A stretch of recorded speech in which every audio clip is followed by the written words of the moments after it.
Hi friends, நம்ம விஜய் மல்லி ஸ்டோரியில் வந்து பார்த்திங்கன்னா சூப்பரான தருணம் தான் வந்திருக்கு. நம்ம எல்லாருமே எதிர்பார்த்த தருணம் வந்து வெண்பா வந்துட்டு கதிரேசன் கிட்டே இருப்பாங்களா இல்லை வந்து இவங்க மல்லி விஜய் கூட தான் இருப்பாங்களா அப்படிங்கிற மாதிரி தருணம் தான் வந்திருக்கு.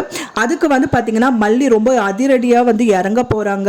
உங்களுக்கு வேண்டியது வந்துட்டு இது தானே வச்சுக்கோங்க, அண்ட் தென் வந்துட்டு வெண்பா எங்களுக்கு தான் அப்படின்னு சொல்லிட்டு கூப்பிட்டுட்டு வந்துடுவாங்க அப்படின்னு தான் எதிர்பார்க்கப்படுது. கண்டிப்பாக இப்போ வரைக்குமே மல்லிக்கு தெரியல இந்த விஷயங்கள் எதுவுமே வந்து விஜய் சொல்ல கிடையாது. கண்டிப்பாக கூடி விரைவிலே வந்துட்டு விஜய் மூலியமா அந்த தகவல் வந்துட்டு மல்லிக்கு தெரிய வரும். தெரிஞ்சவனே கண்டிப்பா அவங்க வந்து பாத்தீங்கன்னா கதிரேசன் வீட்டுக்கு போவாங்க. போறது மட்டும் இல்லாம அவங்க கிட்ட வந்துட்டு இந்த விஷயங்கள், அதாவது உங்களுக்கு நகைதான முக்கியம், அவங்க எங்க இருக்கு அப்படிங்கிறது கண்டிப்பா நான் இதை எடுக்கல அப்படின்னு ப்ரூவ் ஆயிருச்சு. ஆனா எங்க அண்ணி தான் எடுத்தாங்க அப்படின்னு சொல்றீங்க. கண்டிப்பா எங்க அண்ணியும் எடுத்திருக்க மாட்டாங்க. அது யார் எடுத்தாங்க, நகை இப்ப எங்க இருக்கு அப்படின்னு சொல்லிட்டு நாங்க கண்டுபிடிச்சு உங்களுக்கு நாங்க தரோம்.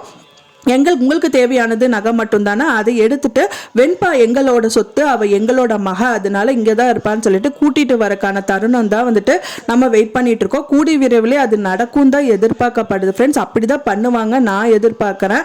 ஸோ இதுக்கு மேலே வேற என்ன ட்விஸ்ட்டு வந்து கொண்டு வருவாங்க அப்படின்னு தான் தெரியல. ஏன்னா மெயினாக வந்துட்டு அவங்க வந்துட்டு மல்லி வீட்டுக்கு, அதாவது விஜய் வீட்டுக்கு வந்துட்டு நகைகள் தான் வந்து கேட்குறாங்க. அது கிடைக்கல அப்படிங்கிற பட்சத்தில் தான் வந்துட்டு அது யார் திருடினாங்க அப்படின்னு சொல்லிட்டு பெண் சித்தி வந்து கம்ப்ளைண்ட் பண்ணாங்க. ஸோ இந்த நகை வந்து உங்களுக்கு கிடைச்சிருச்சுன்னா என் பொண்ணை வந்து நீங்கள் விட்டுருவீங்கல்ல அப்படிங்கிற மாதிரி தான் வந்து கதைக்காலம் வந்து ஃபுல் அண்ட் ஃபுல் பட்ஜெட்டாக போகும் அப்படின்னு தான் எதிர்பார்க்கப்படுது. அது மட்டும் இல்லாமல் விருப்பம் இல்லாமல் கட்டாயப்படுத்தி அந்த குழந்தைய வந்து கூட்டிகிட்டு போக முடியாது. ஃபஸ்ட்டு நீங்கள் வெண்பா கிட்ட கேளுங்க, உங்கள் கூட வர்றதுக்கு விருப்பம் இருக்கா இல்லையா அப்படின்னு சொல்லிட்டு. அந்த குழந்தை வரக்கு இஷ்டம் இல்லை அப்படின்னா வந்துட்டு அவங்க கண்டிப்பாக எங்கள் கூட தான் இருந்தாகணும் அப்படிங்கிறது தான் வந்து என்ன, போலீஸும் சரி கோர்ட்டும் சரி எல்லாருமே வந்து அந்த குழந்தைக்கு விருப்பம் இருக்கிறது மட்டும்தான் பண்ணுவாங்க.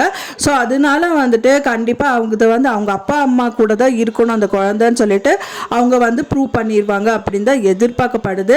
ஏன்னா அவர் கதிரேசன் நினைக்கிற ஒரே ஒரு விஷயம் வந்துட்டு வெண்பா வந்துட்டு மல்லிக்கு வந்து கொடுமைப்படுத்துறாங்க அப்படிங்கிற மாதிரி தான் அந்த பத்திரிக்கை அந்த இதில் வந்து அக்ரிமெண்ட்ல எழுதியிருக்காங்க.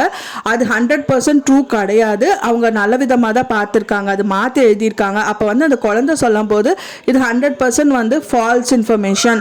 ஸோ ட்ரூவாக வந்துட்டு அவங்க நல்லா எங்களை பார்த்துக்கிறாங்க அப்படின்னு தெரிய வந்துச்சுன்னா போலீஸ் கூட வந்துட்டு வெண்பாவை உங்கள் அம்மா அப்பா கூடயே இருமா அப்படின்னு சொல்லிட்டு அனுப்பிடுவாங்க அப்படின்னு தான் எதிர்பார்க்கப்படுது.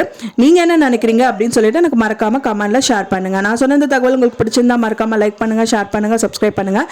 மேலும் இன்னொரு மல்லி சீரியல் அப்டேட்டோட நெக்ஸ்ட் மீட் பண்ணுறேன்.